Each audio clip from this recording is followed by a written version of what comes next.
আমি পদ্মজা, পর্ব ১৬। লেখক ইলমা বেহেরোজ। টিনের চালে ঝুমঝুম শব্দ।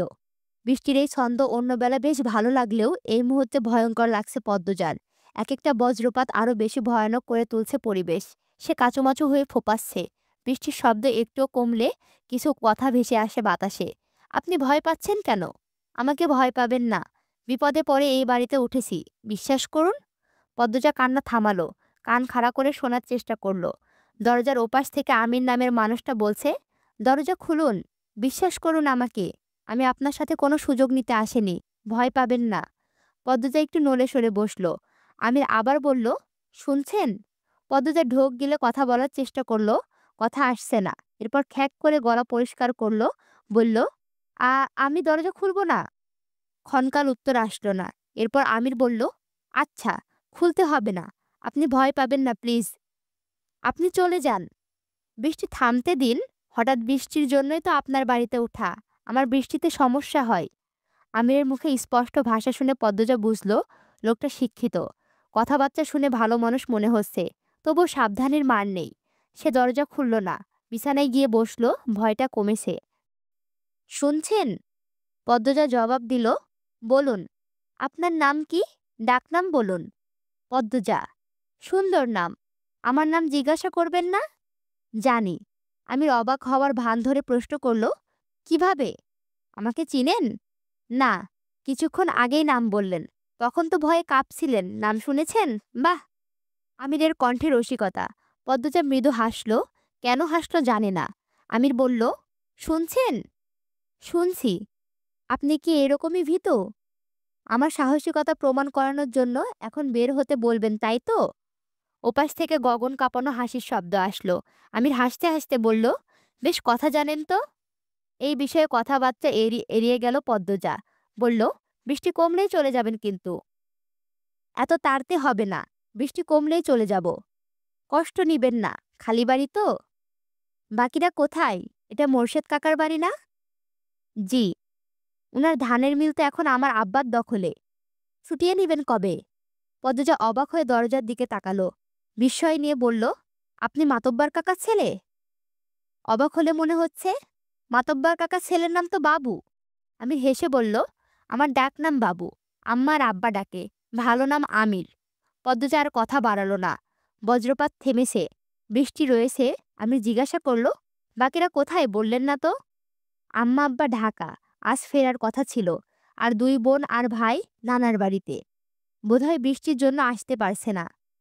এখনো কি আমাকে ভয় পাচ্ছেন? একটু একটু। এটা ভালো, অচেনা মানুষকে একেবারেই বিশ্বাস করতে নেই। বাসন্তী ভ্যান থেকে নেমে সামনে এগোলেন। মোর্শেদের বাড়িটা তিনি চিনেন না, তাই কোন দিকে যাবেন বুঝে উঠতে পারছে না। এদিকে আকাশের অবস্থাও ভালো না, রাস্তাঘাটে মানুষও নেই। ঝড়ো হাওয়া বইছে। আরও কিছুটা পথ হাঁটার পর অচমকা ঝড় শুরু হলো। তিনি দৌড়ে একটা বাড়িতে উঠলেন। রমিজ আলী বারান্দায় বসে হুকা টানছিল। সিল্কের শাড়ি পরনে, পেট উন্মুক্ত, লম্বা চুলের বেরুনিতে ধবধবে সাদা বাসন্তীকে দেখে তিনি অবাক হয়ে এগিয়ে আসেন। বিস্ময়ে প্রশ্ন করেন, কেডা? কেডা আপনি? কারে চান? বাসন্তী কেঁপে উঠলেন। ঘাড় ঘুরিয়ে রমিজকে দেখে লম্বা করে হাসেন। বলেন, হুট কইরা মেঘখান আয়া পড়ল তো। তে আপনি কার বাড়িতে যাইতেন? মোর্শেদের বাড়ি। রমিজ আলী বিরক্তকর ভাব নিয়ে সরে যান। ঘরের ভেতর থেকে চেয়ার এনে দেন। বললেন, মোর্শেদার কি লাগেন আপনি? বাসন্তী চিন্তায় পড়েন। গ্রামের মানুষ তো জানে না তার আর মোর্শেদের সম্পর্ক। এখন জানানোটা কি যুক্তিসঙ্গত? সেকেন্ড কয়েক ভাবার পর যুক্তি মিলে গেল। গ্রামবাসীকে বলা উচিত, নয়তো সে তার অধিকার কখনোই পাবে না। একমাত্র গ্রামবাসীই পারে তার জায়গা শক্ত করে দিতে।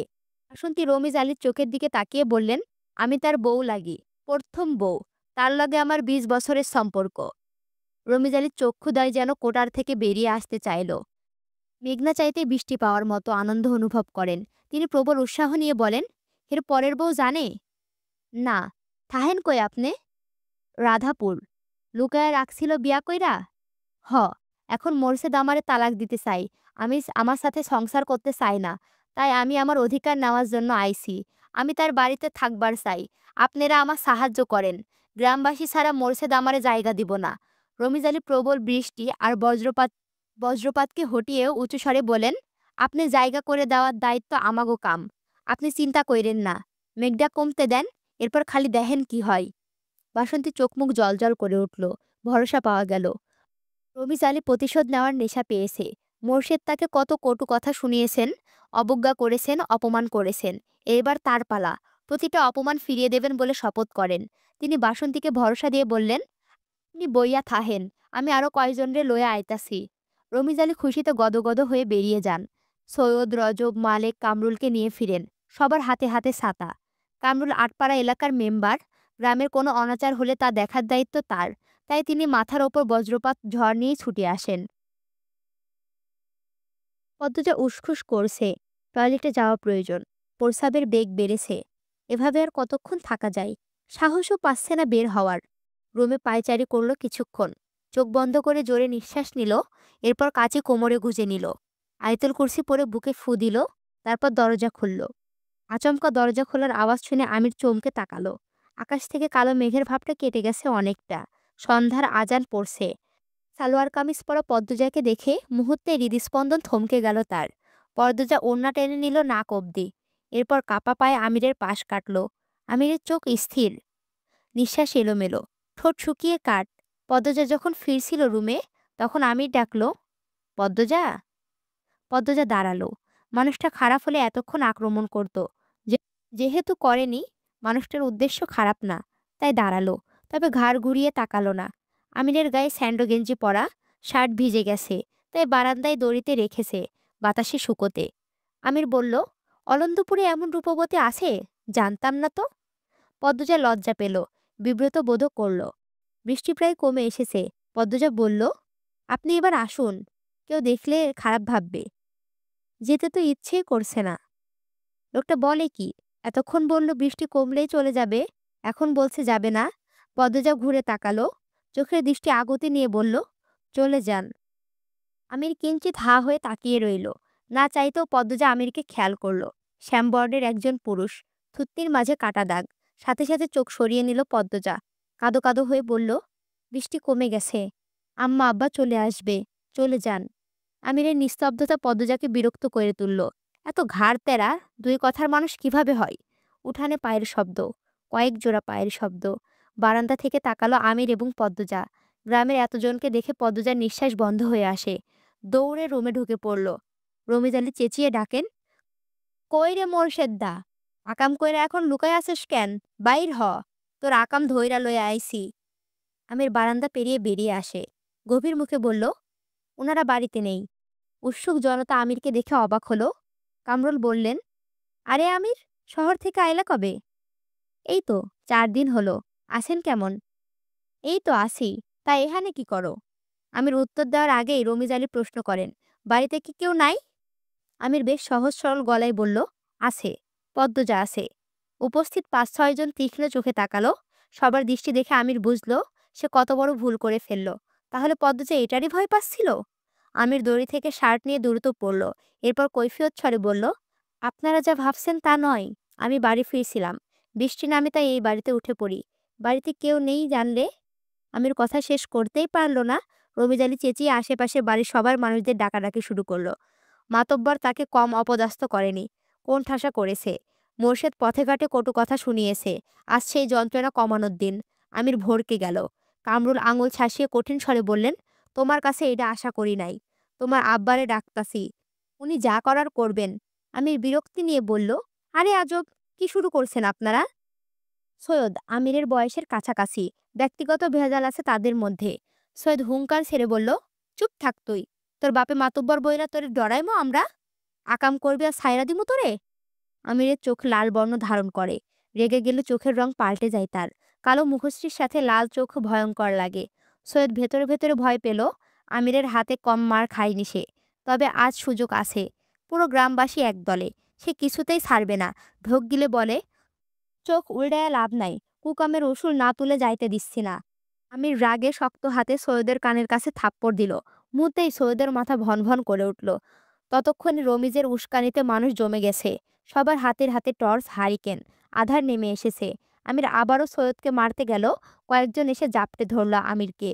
কামরুল একজন মহিলাকে আদেশ স্বরে বললেন, শিউলির আম্মা, কয়জনরে লইয়া মায়েরারে বাইর কইরা আনো। লুকাইছে নটি, গ্রামটা নদীদের ভিড়ে ধ্বংস হইয়া যাইতাছে। পদ্মজা মাটিতে নতনাজু হয়ে বসে কাঁপছে। দ্রুত গতিতে পা থেকে মাথার চুল অবধি কাঁপছে। বাইরের প্রতিটা কথা তার কানে এসেছে। চারপাশ যেন ভন ভন করছে। শিউলির আম্মা পদ্মজার রুমে আসলো। দরজা খোলা ছিল। টর্চ ধরে দেখলো পদ্মজা মাটিতে বসে কাঁপছে। সে পদ্মজার মাথায় হাত রেখে বলল, কেন এমন কাম করছোস? পদ্মজা ঝাপসা চোখ মেলে তাকালো। শিউলির আম্মা পাশের বাড়ির। পদ্মজার সাথে ভালো সম্পর্ক। পদ্মজা শিউলির মাকে জড়িয়ে ধরে হাউমাউ করে কেঁদে উঠল। বলল, ভাবি, আমি কোনো খারাপ কাজ করি নাই। সবাই ভুল বুঝছে।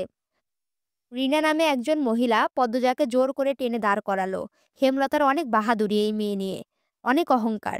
সেই অহংকার আজ ভালোভাবে ভাঙব। সে মনে মনে পৈশাচিক আনন্দে মেতে উঠেছে। ঘৃণিত কণ্ঠে পদ্মজাকে বলল, ধরা পড়লে সবাই এমনটাই কয়। আয় তুই।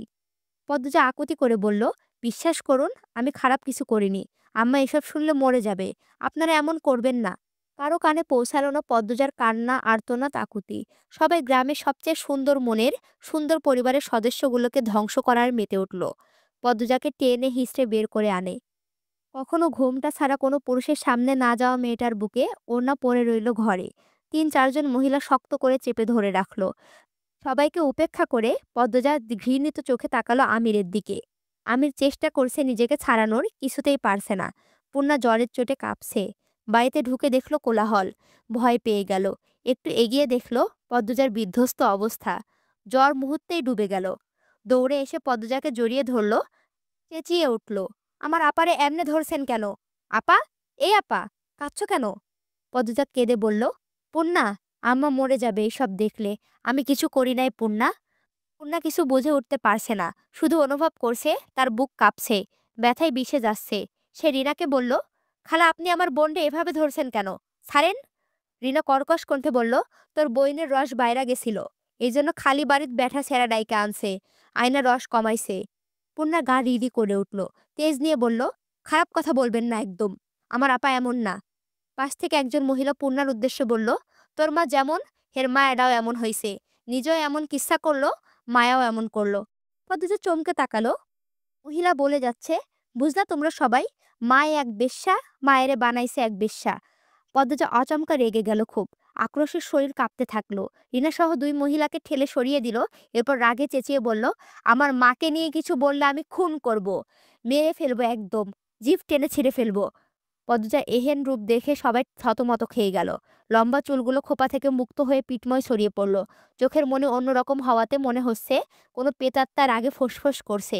গ্রামের কয়েক মহিলা আবার বিশ্বাস করে পদ্মজা কোনো পরীর মেয়ে, তাই এত সুন্দর। এই মুহূর্তে তারা ভাবছে পদ্মজার ভেতরে কেউ ঢুকেছে, তাই সামনে এগোলো না। রিনা একাই এগিয়ে আসলো। পদ্মজার চুলের মুঠি ধরে বিশ্রী গালাগালি করলো। এরপর কামরুলকে বলল, কামরুল ভাই, এই বান্দিরে বান্দা লাগবো। পূর্ণা প্রেমা পদ্মজাকে ছাড়াতে গেল। সৈয়দ সহ আরো 3 জন এগিয়ে আসলো। অন্ধকারের ভিড়ে পড়ে পদ্মজা, পূর্ণা, প্রেমা বাজেভাবে উত্ত্যক্ত হলো। কয়েকটা কালো হাত নিজেদের তৃপ্তি মিটিয়ে নিল। 3 বোনের কান্না, আর্তনাদ হৃদয় ছুঁতে পারল না। হেমলতার অনুপস্থিতিতে তাদের আদরের 3 কন্যা জীবন্ত লাশ হচ্ছিল। বাধা দেওয়ার কেউ ছিল না।